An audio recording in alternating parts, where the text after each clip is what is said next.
దేవునితో మన ప్రయాణం ప్రారంభించిన తర్వాత వాక్యాన్ని థియరీగా నేర్చుకోవడం కాదు, ఖచ్చితంగా ప్రాక్టీస్లో పెట్టాలి. అప్పుడే మనం నిజంగా యేసయ్యతో నడిచినట్లు.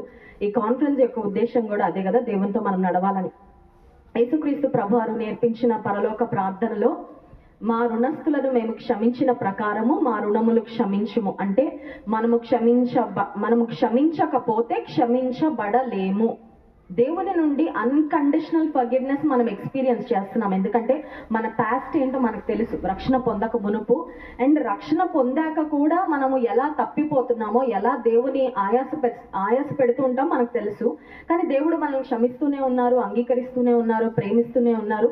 కాబట్టి దేవుని క్షమాపణ నిజంగా మనం పొందుకుంటే we should be able to extend that same forgiveness మన చుట్టూ ఉన్న వారికి. హర్ట్ అవ్వడం, that is a very hard reality కదా. కొన్నిసార్లు అఫెండ్ అయిపోతూ ఉంటాం, వాళ్ళు even if they mean it or they don't mean it.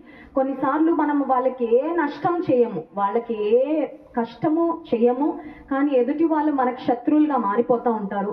So అలాంటి సందర్భాలలో ఒక దైవజనుడు ఏమంటారంటే, నీవు క్షమించినప్పుడు నీవు విడుదల ఇస్తున్నది అవతల వ్యక్తికి కాదంట. We're freeing our self when we forgive.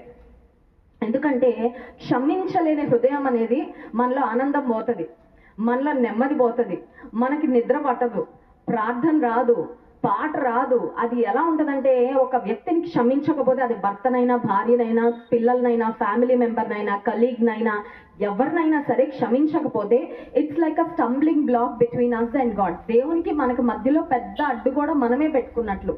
So ఎప్పుడైతే క్షమిస్తామో మనల్ని మనం ఫ్రీ చేసుకుంటాం. ఇంకోటి ఏంటంటే, దేవునికి మనం అవకాశం ఇస్తాం, ఆయన చూసుకుంటారు, హీ విల్ టేక్ కేర్. సిలువలో కూడా యేసయ్య మొదటి మాట క్షమాపణే. కొండ మీద ప్రసంగంలో కూడా, నీవు అర్పణ అర్పించడానికి వచ్చినప్పుడు నీ సహోదరునికి నీ మీద విరోధంగా ఉంది అని తెలిస్తే ముందు అర్పణ అక్కడ విడిచిపెట్టి నువ్వు క్షమాపణ పొందుకొని first make peace and then come and give your offering అనే మాట ఉంటుంది.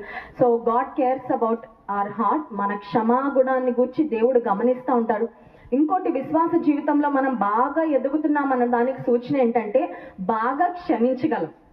విశ్వాస జీవితంలో బాగా ఎదుగుతున్న దానికి ఒక సూచన ఏంటి? బాగా ప్రేమించగలగాలి, బాగా తగ్గించుకోగలగాలి, బాగా క్షమించగలగాలి. ఇంకోటి ఏంటంటే, త్వరగా క్షమించగలగాలి. ఇంతకుముందు ప్రాబబ్లీ నన్ను హర్ట్ చేసిన వాళ్ళని క్షమించడానికి నాకు నిలబడితే, నేను దేవుణ్ణిలో ఎదుగుతా ఉంటే ప్రాబబ్లీ ఇన్ అ డే నేను క్షమించగలగాలి.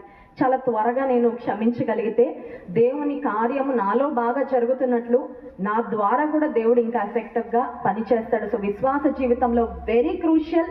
ఇంకోటి నేను ఏం చెప్తానంటే, ప్రాక్టికల్గా నేను క్షమించని వ్యక్తులు అనే లిస్ట్ మన లైఫ్లో ఎంటీగా ఉండాలి. అంటే అందులో ఎవరో ఒకరు వచ్చి యాడ్ అయిపోతూ ఉంటారు.